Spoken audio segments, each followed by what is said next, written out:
Across the U.S., soaring use of opioids has forced tens of thousands of children from their homes, creating a generation of kids abandoned by addicted parents. What's your favorite fish to catch? Tiffany Eggers of McCordsville, Indiana, started fostering Eli as an infant. He was drug positive. When I got him at 4 months, he reeked of some sort of substance. It literally took a week to get this horrible smell out of his hair, out of his saliva, out of his feces, out of his urine. Today, Eli is a healthy little boy. The Eggers family adopted him, but will never forget the difficult process. He's very colicky, he just kind of screamed, and now I look back on, I think, he was just traumatized. Though substance abuse has long been an issue for child welfare officials, this is the most prolific wave of children affected by addiction since crack cocaine use surged in the 1980s. He was born on methadone. They sent him home, and then he went in a severe withdrawal. Shawnee Wilson grew up with addicts and was 13 when child welfare officials removed her from her home.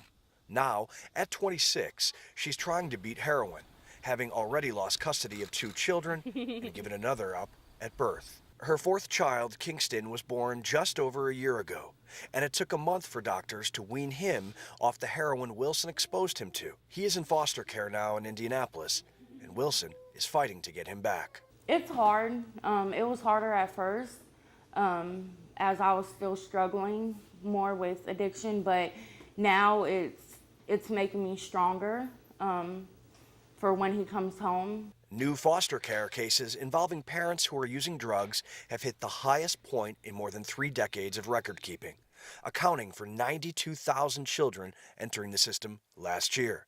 The crisis is so severe, with a 32% spike in drug-related cases from 2012 to 2016. I came to Indiana and I was like floored at what I saw here. Dr. Tara Benjamin is a maternal fetal medicine specialist. She treats women with high-risk pregnancies.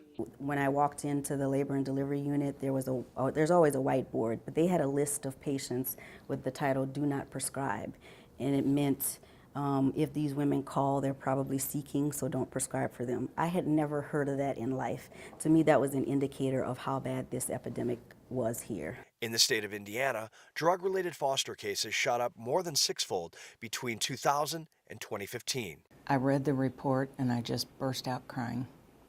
Judge Marilyn Moores has been on the front lines of helping children affected by the horrors of their parents' addiction. Her burden is making the right decision for families according to the law and her heart. We had a 2-year-old that was found in a home.